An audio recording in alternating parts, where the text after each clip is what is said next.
Ito guys, gagawa ako ng binangkal today. Ayan. My sesame seeds, of course. Tapos, ito yung dough. I'm excited to make it. Diba? Ayan. Naka-cover siya. Hinihintay ko lang. Tapos, mag-start na tayo. So guys, ayan, nagpipito na ako ng ating binangkal. Oh. Ito siya guys, oh. Tapos, ito yung ginagamit kong sesame seeds. So, ayan guys, maririnig yun naman yung mantika, diba? Yung pagkulo ng mantika habang nagpiprito. Ang sarap! Pakinggan! I think I'm running out of sesame seeds kasi hindi ko makita yung binili ko. Di ba ang ganda guys ng pagkano? Bumubuka talaga. Bumubuka ang binangkal.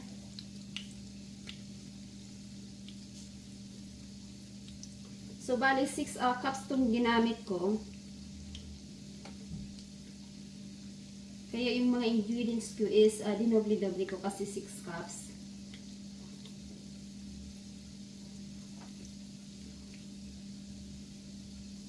Ayan na siya guys. So, bilog na.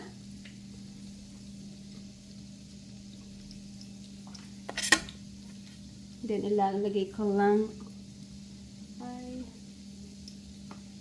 dito.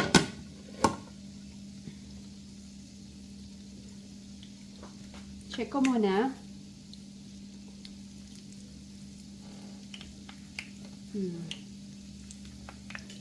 Oh guys, parang ang ganda ng pagkakagawa ko for today. I think it's perfect.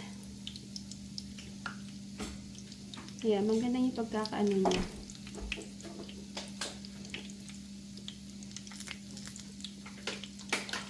Yan guys, malapit na siyang maluto. Pero tingnan nyo, ito pa yung gagawin ko. Madami pa. Hindi pa ako nangalahati. Kasi nga, 6 cups to. So, marami talaga. Tapos, hindi ko siya nilakihan. Kasi alam niyo naman siya, tumutubo, diba? So, hindi ko masyadong nilakihan yung, yung bilog. Kasi tingnan naman, oh. Ayan lang. Tapos, tingnan yung nung pagkaluto, ang laki-laki. Ayan. So, kinontinue ko lang yung pagbibilog-bilog ko sa ating dough para matapos. Medyo natatagalan ako sa pagbilog-bilog. Kaya medyo, yan. Mahirap kasi wala akong tagahawak ng camera. So, in-steady ko lang yung camera ko tapos ako na yung nagmo-move.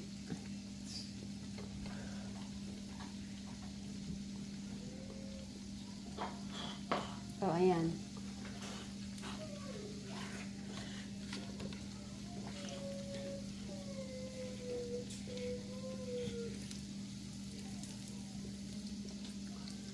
So, kunti pa. Tapos, pwede na siyang hanguin.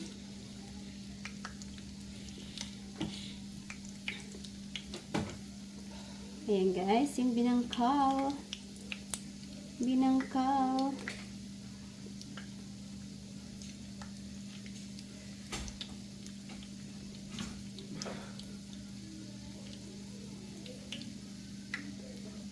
Diba? Ang sarap at tingnan kasi pag bumubuka siya especially. Ang sarap tingnan.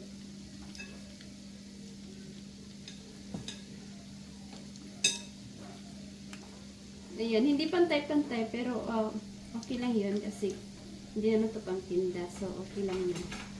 Hindi siya pantay-pantay.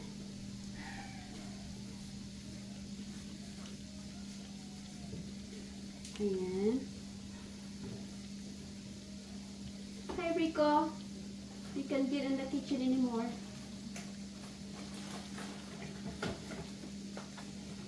And guys, ang sarap ng amoy. Ang bango. Mabango. Mabango siya. So, yung heat ko is medium heat lang siya. Kasi ayoko namang yung pagluto na mabilisan. Kasi yung outside niya is burnt. Tapos, yung loob pala is hindi pa siya luto. So, ayan. Medium heat lang.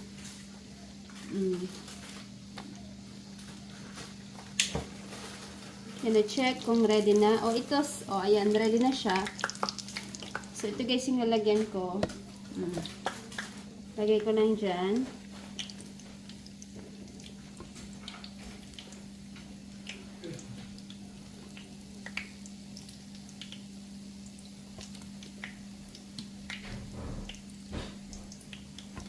Minsan yung ibang sesame seeds is nahuhulog or natatanggal. O, diba guys, ang sarap. So, tapusin ko lang yung kuha. Tapos, ayan.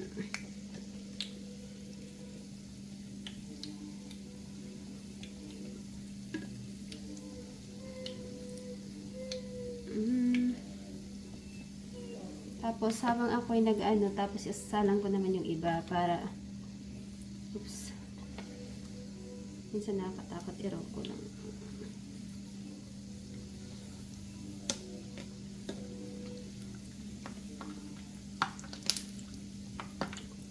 Tama na siguro.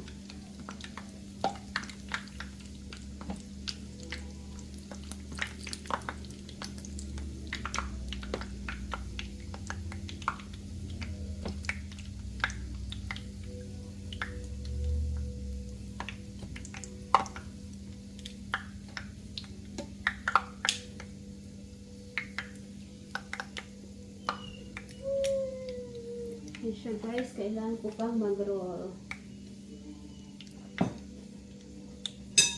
May hinarong yung taga bilog.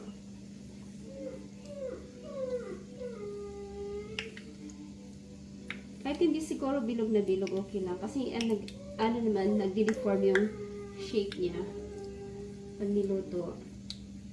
Tulad yan, tingnan nyo guys, lumaki na, di ba? Kasi nga, lumalaki siya.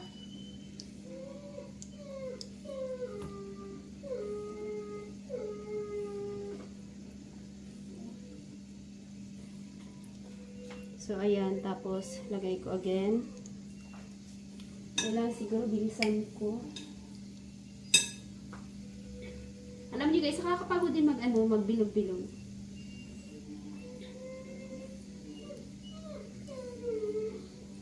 Ayan. Bilog-bilog na siya.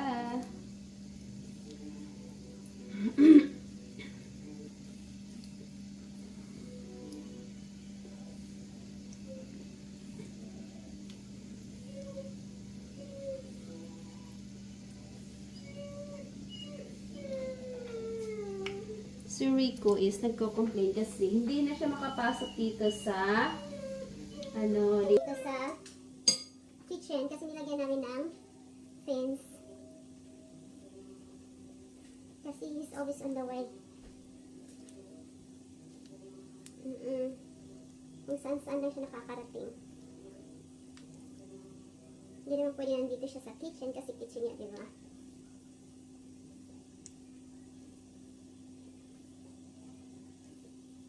Alright. Parang natatakot ako ilagay. Pero okay lang. Kasi yan siya guys. Siguro tapusin ko man yung pagbilog-bilog kasi para siya. Diba? Ay, ano ba to? Nalakihan ko tong isa. Siguro okay lang yan. Diba? Okay lang.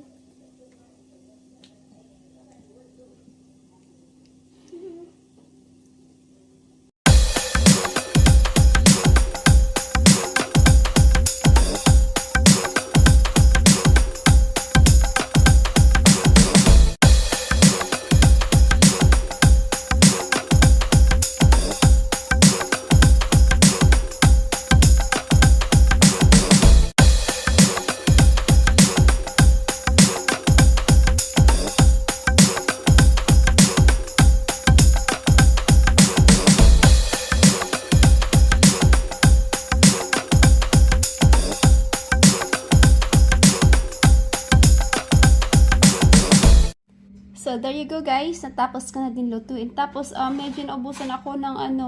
Ayan, tingnan nyo kasi yung iba wala ng ano.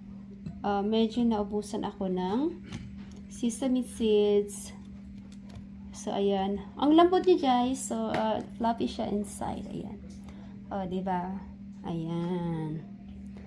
Kain na naman tayo. Nako, mapapakain na naman tayo nito.